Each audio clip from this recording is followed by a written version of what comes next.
You couldn't. Sorry, what happened actually? And saying something. So he lost for some time. Thanks.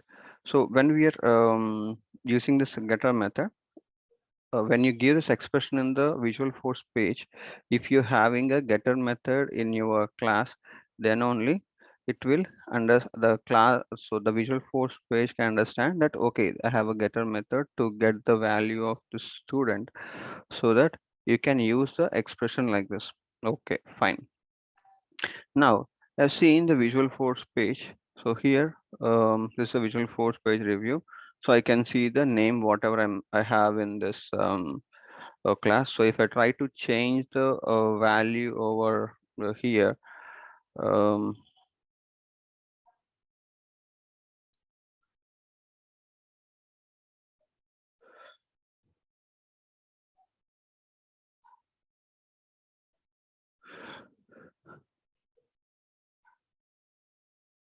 if I use a different name, you can see obviously the name, whatever name I gave in the class, the same name you can see. Why? Because I'm using this expression so that you can change it. Fine. Now, instead of doing this, I want to enter some value here in this page, and I want to reflect in the Apex page, and I want to do some process, or like I want to like communicate with the page instead of looking like a raw page and just a notepad. So I want to enter some value and see the reflection, or like I feel like I was interacting with the page. So in those case, what we can do was, even though if it's a normal HTML also, we have a thing called a form tag. When we use this form tag, then only the Apex or like the Visual Force page can understand, okay, this place where the user can interact between these form tags, whatever you have in these between these tags only, either you can enter the value or you can do a click. Anything that is going to be interacted, it has to be in between the form tag, then only you can interact with the page. So this is a basic thing. Like if you want to try to write anything, it's going to be either using a keyboard or mouse. It has to be in between the Apex form tags. First step. So this is used like the open tags and closing tags of this form, and then I'm trying to enter a input text here. So when we have an input text, so we'll be having a label and the value. The value what I'm trying to refer is this one. So actually, when we don't have a setter method like this, and if you're trying to use the Visual Force page with this form tag and you're trying to input, it will not allow you to do it. Why? Because we don't have a setter method. So if I change the value, there is no way the Apex class can read it. So how Apex class can read it is by having a setter method. So how do we set the method? So while we are trying to get the value from the Apex class, we have a getter and it has to return the value so that the Visual Force page can understand this value is written to the Visual Force. And something it has to take from the Visual Force page, it has to pass like a parameter. So this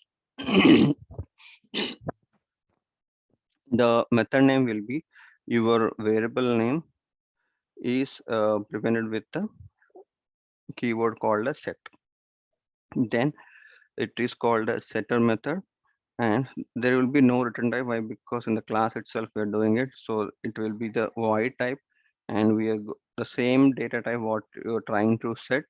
It has to be the same data type and variable name. It can be like you can give different names also, not a problem. And once you have the data is being set and what you're trying to do, so here I'm trying to assign it to the same variable.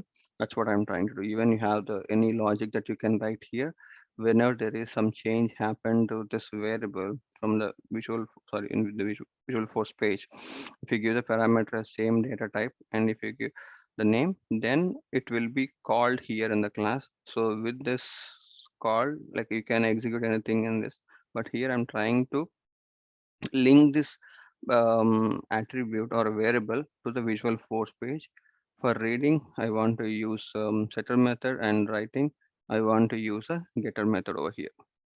Okay, I have a setter method ready now. So let's see whether the page is trying to allow me or not. I'm just saving it and then going to Visual Force page. Now I don't see any error now. I'm trying to save it here.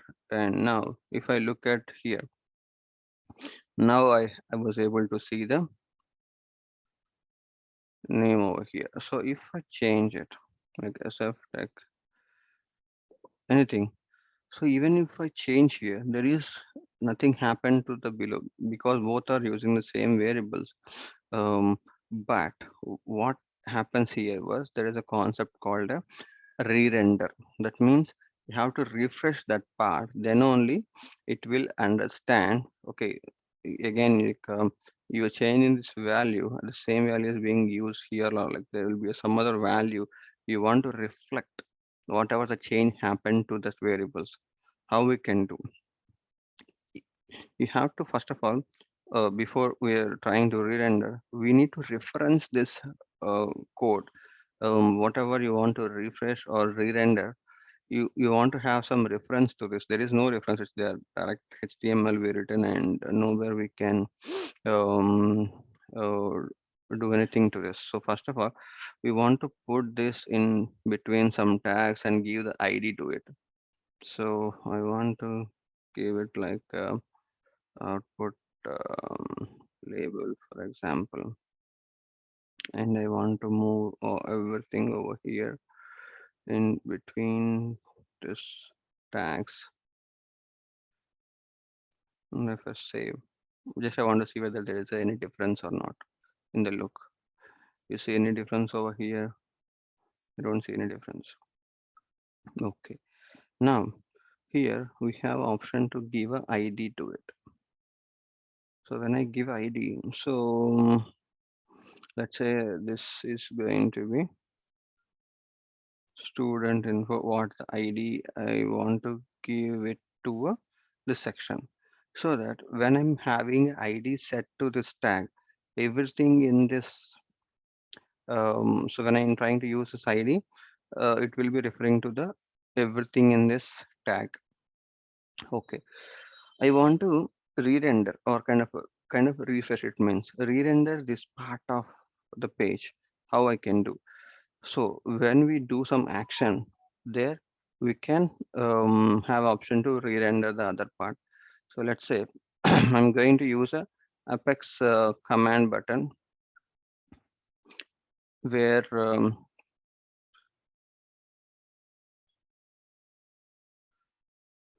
have this action.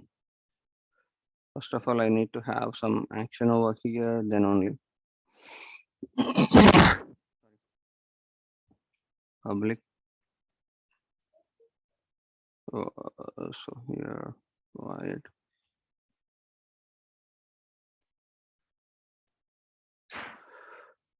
print new name.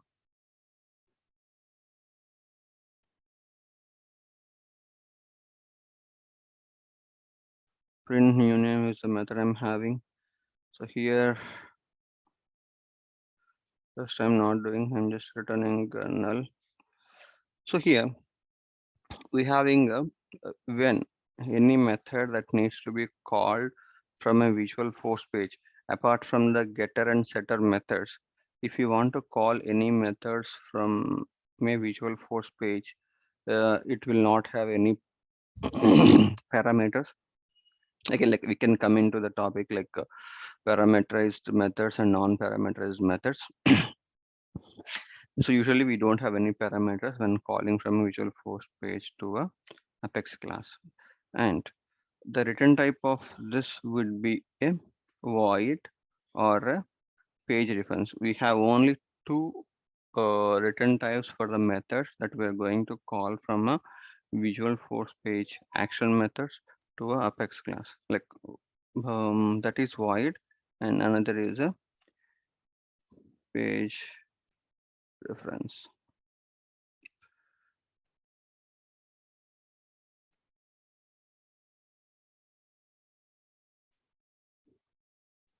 So once we have a page reference, we have to like return the value.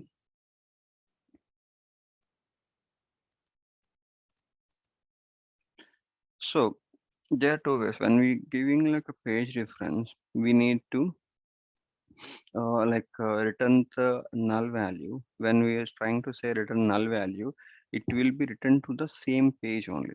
It's like not a different page reference we're giving. We're giving the same page reference when it is a null means. So if you're trying to navigate to some other page, if you want to give some other page address, then it will go to that page. So we'll come back to that part, how to give a different page references, or like on click of a button to navigate to different pages. So that we come back to the topic again.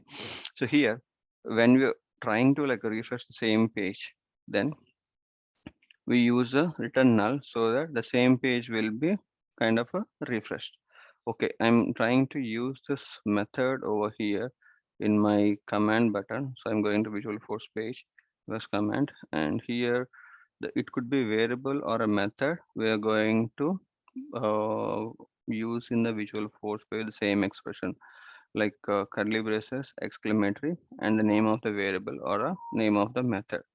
That's what we're going to do. So once we call this, click on this button. So first of all, this button should have some label, right? So label, or here we call it as a value.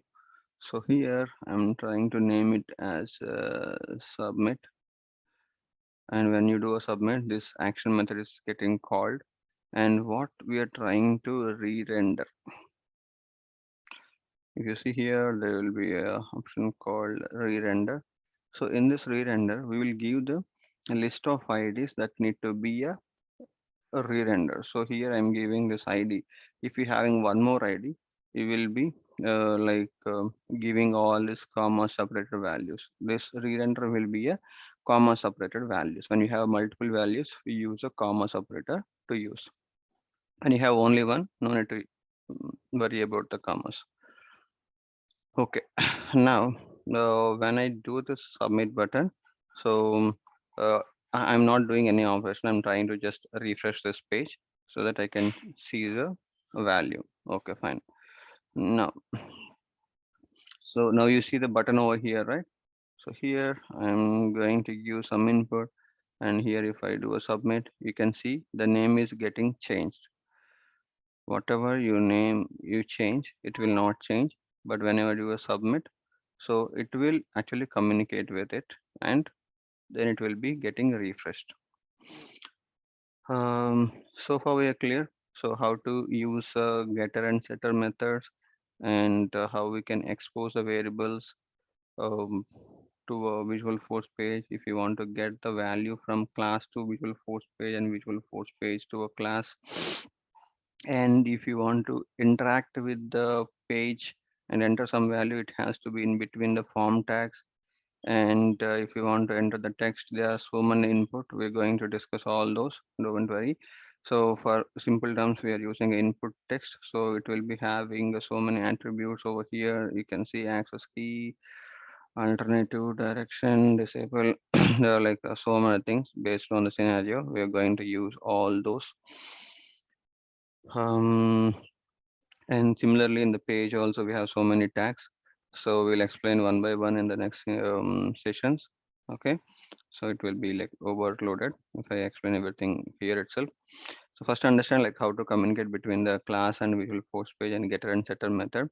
So this is one way of giving a getter and setter methods. I want to do a same operation. Why to write like so much of code here? I want something simplified. So what we can do was, let's say I want to give a public integer called age.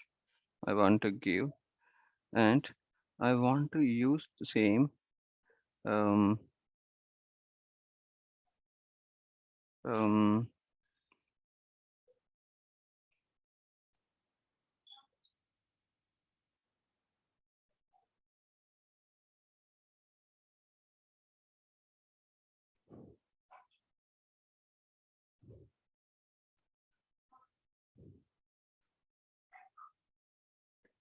so this is how we use a getter and setter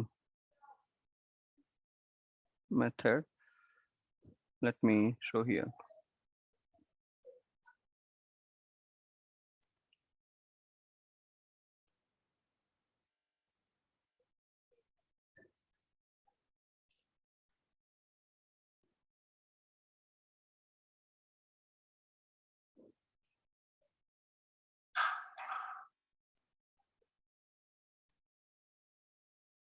So I have not given any value over here.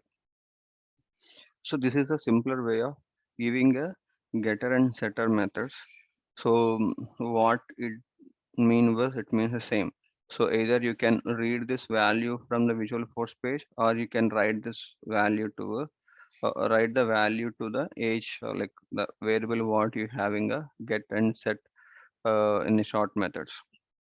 It will do the same operation what we are trying to do with these many lines. A simpler way of doing it.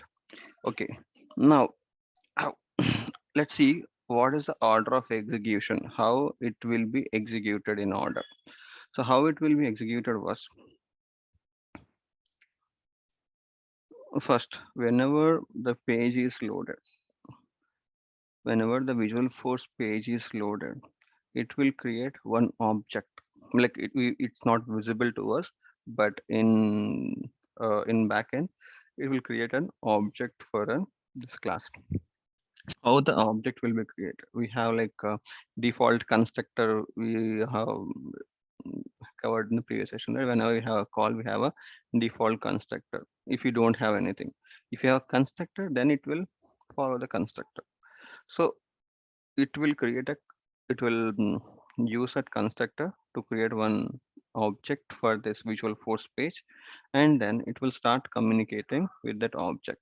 Whatever there you having the variables that you have, first it will be object get created, and then it will be having what all the getter methods you have in what all the variables expressions you have mentioned. It will look for this getter method, and those getter methods will be called from the Visual Force page. And once the values are written to the Visual Force page, it will be rendered. So there are three things: when the Visual Force page is loaded, and then it created the object, and then what are all the expression that you're having, it will be called all those getter methods, and once it's get the value, it will be rendered for you. Okay, once it is rendered, this is how the execution order will be. First, the page is loaded, then the class constructor will be called, and then if you have any expression, then the getter methods will be called. Okay, fine. Now, if I'm trying to having a getter and setter methods over here, I want to have a constructor. So how the constructor will be? Constructor will be of public access modifier, and it will be having the same name as a class, and then followed by curly braces. Whatever the logic you want to write in your constructor, you can write. If you want to give a parameters, you can write. But in Visual Force pages, we don't have any parameters, so it will be has to be blank. Then only it will be read by the Visual Force page. And now here, I want to mention this age is something, and I'm trying to save. So here, if you observe, you see now it's being showing as 24. Sorry. So if I just comment this one and save, let's see what it is in the Visual Force pages. It's showing nothing. So when I assign this value only, then only you can see some values over here. Okay, now I have initialized it, I am having some values. Okay, so I want to give a different name in this constructor. Okay, I'm going to give it as some value as ram. Actually, when I'm declaring the variable, I use the name curl, and then constructor, I use a ram. So my expectation was I need to see a ram value here. Yes, I've seen. So what I said, I can change it, like what is order of execution. First, the object will when the page is loaded, the constructor will be called. Once the constructor is called, then it will go to, if it's having any of the getter method, then it will look for the getter method. So here, instead of student name, before I'm return the value, I want to give here as Sam and return the value. So let's see how here it is. It is a Sam only. So you understand like how the order it's being executed. Even though I gave initially as a call, that is not there when I having different value in the constructor. Even though I have different value in the constructor and I'm changing the value in the getter method, then that will be overridden because it will be executing the last. So that is what the name we are seeing there. So this is the order of execution over here, and you see getter and set methods how to do it. And if you want to do the same thing, you can do a short as a get and set methods inside the curly braces, each one ended with a semicolon. This is how we can use a getter and setter methods. So let's see. So you understand. So now getter is working. Now see whether setter is working properly or not. So I want to enter some value and then only I will believe, okay, it's working fine, the setter method also. So I want to enter similar input over here. Input text.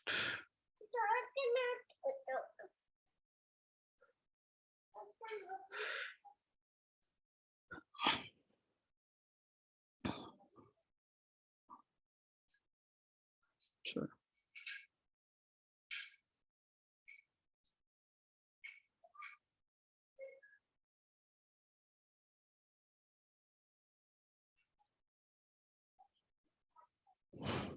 Input file, checkbox, hidden, fail.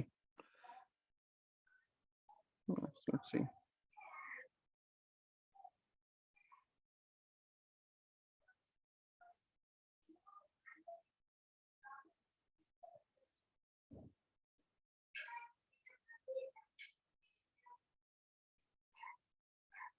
I'm trying to give the age here and virus here.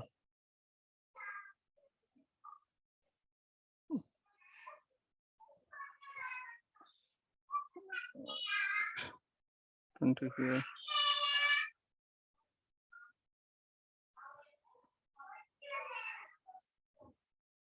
You see here, right? The name is changing and the age also getting changed. Maybe it is very for you. Can you see it now?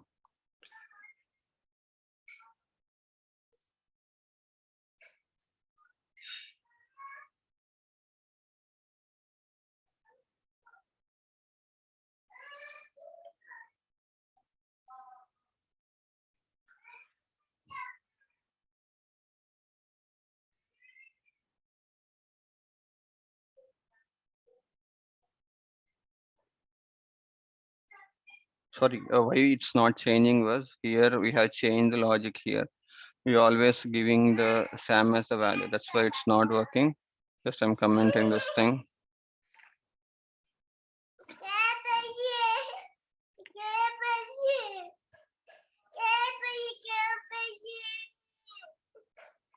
So this is how you can see the changes are happening over here.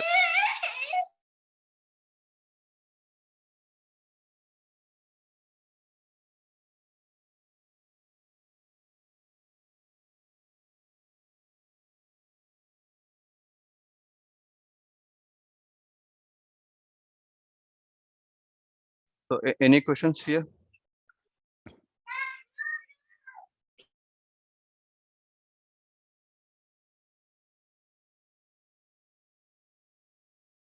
Hello, can you guys hear me? Clear, Bala.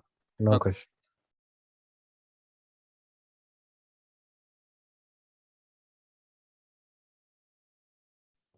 Okay then. See you tomorrow. Oh, sorry. Was when I was mentioning in the starting of the session, maybe